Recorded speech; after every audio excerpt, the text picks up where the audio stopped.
ভাতের হোটেলের নামে ঢাকা মহানগর গোয়েন্দা পুলিশের কার্যালয়কে রঙ্গমঞ্চ বানিয়েছিলেন ডিবি হারুন। রাজনীতিবিদ থেকে শুরু করে রূপালী পর্দার কলাকুশলী কেউই বাদ যায়নি তার নির্মম রসিকতা থেকে। শেখ হাসিনার পতনের পর ভাতের হোটেল বন্ধ, হারুনও পলাতক। বিস্তারিত জানাচ্ছেন নাহিদ সিরাজি নিম্মি। যেখানে এখন আছে আমরা সেখানেই যেতে চাই। আপনার ভাতের হোটেলটা কোথায় দয়া করে একটু জানাবেন। এমনি তো মুখে বলতে পারবেন না, অনলাইনে না জানান। আমরা একটু যে সুন্দরভাবে একটু ভাতের হোটেলে ভাত খেয়ে আপনার সাথে একটু ছবি তুলে আসবো। ছাত্র জনতার আন্দোলন নিয়ে বিভ্রান্তি ছড়াতে সমন্বয়কদের ভাতের হোটেলে নিয়ে যান ঢাকা মহানগর পুলিশের সাবেক অতিরিক্ত কমিশনার হারুন অর রশিদ। বাধ্য করেন তাদের কর্মসূচি প্রত্যাহারের কথা জানাতে।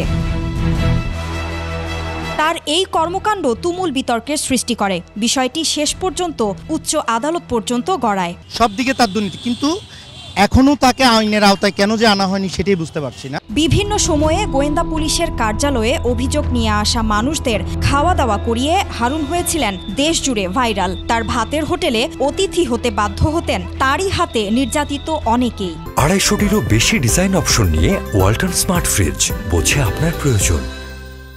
ভাতের হোটেল দিয়ে মানুষের জনগণের মধ্যে একটা বিভ্রান্তি সৃষ্টি করছে, মানুষের আস্থা হারিয়ে ফেলছে।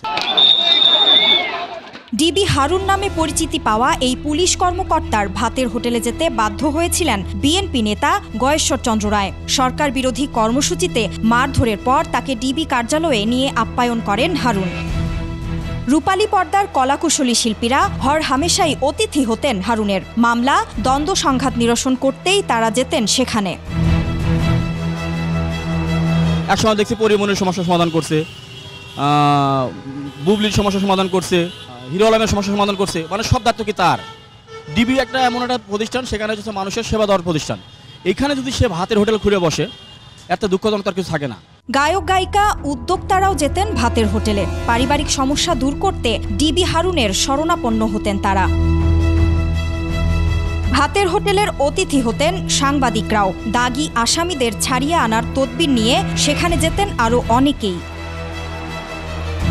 ছাত্র জনতার আন্দোলনে হাসিনা সরকারের পতনের পর ডিবি হারুনেরও খোঁজ মিলছে না, তবে তার কার্যকলাপ মানুষ ঠিকই মনে রেখেছে। গাজীপুর ছিল, সেখানে দুর্নীতি করে আসছে, ঢাকা আসছে সেখানেও করছে, নারায়ণগঞ্জ গেছে সেখানেও করছে। আমি মনে করি ডিবি হারুনের মতন ভবিষ্যতে এরকম কোনো অফিসার এই ধরনের কোনো কর্মকাণ্ড না করে।